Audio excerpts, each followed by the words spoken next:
మహిళా పోలీసుల సమస్యలపై కమిటీ వేసి పరిష్కరిస్తామని తెలిపారు డిప్యూటీ సీఎం బట్టి విక్రమార్క. హైదరాబాద్లోని పోలీస్ అకాడమీలో తెలంగాణ మహిళా పోలీసు సదస్సు ముగింపు కార్యక్రమానికి హాజరయ్యారు. ఈ కాన్ఫరెన్స్లో తమ సమస్యలు చెప్పారు మహిళా పోలీసులు. 3 రోజులు జరిగిన ఈ సదస్సులో రాష్ట్రంలోని యూనిఫామ్ సర్వీసుల విభాగాల నుంచి 450 మంది మహిళా పోలీసులు పాల్గొన్నారు. రోజులు సీనియర్ అధికారులతో 3 టీములు రాష్ట్రంలో పోలీస్ డిపార్ట్మెంట్ తో పాటు ఫారెస్ట్ డిపార్ట్మెంట్ లో కూడా పనిచేస్తున్నటువంటి మహిళల సమస్యల గురించి చక్కగా ఆలోచన చేసి వాటన్నిటిని అధిగమించడానికి కొన్ని రికమెండేషన్స్ ఇచ్చారు. అందులో మొదటిది నాకు బాగా నచ్చింది. Women constable, women SI, women SP ఏంటి, constable is a constable, SI is SI. So ఆ ఉమెన్ అనే పదాన్ని తీసి కానిస్టేబుల్ గానే మమ్మల్ని చూడాలి, ఎస్ఐ గానే చూడాలి, పోలీస్ అధికారిగానే మమ్మల్ని చూడాలని చెప్పినటువంటి ఆలోచన చాలా మంచి ఆలోచన. రిక్రూట్మెంట్ చేసేటప్పుడు ఒప్పజెప్పేటువంటి బాధ్యతల్లో ఏ ర్యాంకులో అయితే వారిని నియమిస్తున్నామో ఆ ర్యాంకులో ఉన్నటువంటి అన్ని డ్యూటీస్ మెన్ అయినా ఉమెన్ అయినా అదే డ్యూటీస్ చేస్తా ఉన్నారు. అలా చేసేటప్పుడు ప్రత్యేకంగా ఉమెన్ కానిస్టేబుల్ అని, ఉమెన్ ఎస్ఐ అని చెప్పడం కరెక్ట్ కాదని చెప్పినటువంటి మీ అందరి ఆలోచనని రాష్ట్ర ప్రభుత్వం నుంచి మేము కూడా పూర్తిగా ఏకీభవిస్తా ఉన్నాను. అలాగే ఇంకా మిగతా చెప్పినటువంటి సమస్యలు కూడా క్రష్ గురించి కానీ లేకపోతే ఇంకా ఇతరత్ర యూనిఫామ్ గురించి చెప్పినప్పుడు ఆ యూనిఫామ్ సంబంధించిన అవసరాల గురించి ఇవన్నిటిని అడ్రస్ చేయాల్సినటువంటి అంశాలే.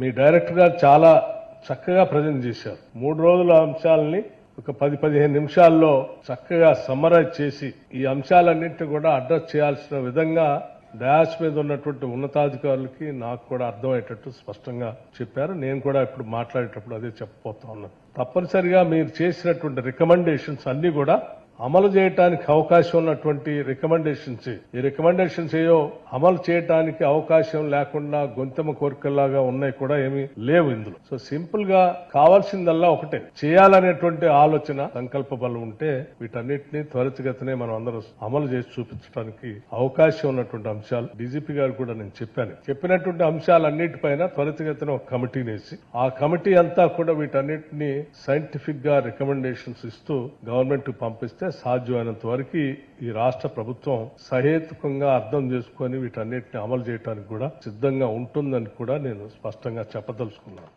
This first conference for women in police, it was thought of long back, but somehow I am very happy that with the initiative of Director of the Police Academy, we are able to do 3 days conference.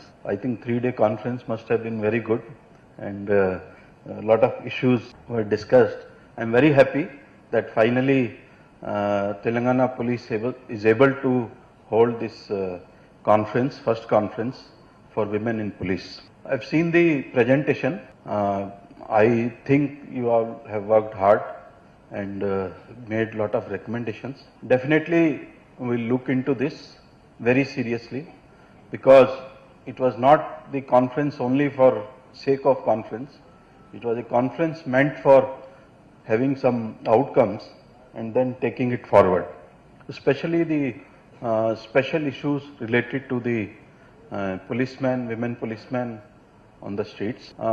I am very happy on one part of the outcome of the conference, that all you said was that this should not be separated as women police. All should be treated as police officers.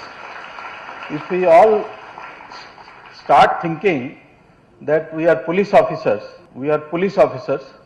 there are no separate women police officer or male police officer, I think most of the problems will be solved at one go. So this is what I feel it is very, very important, and let us do it.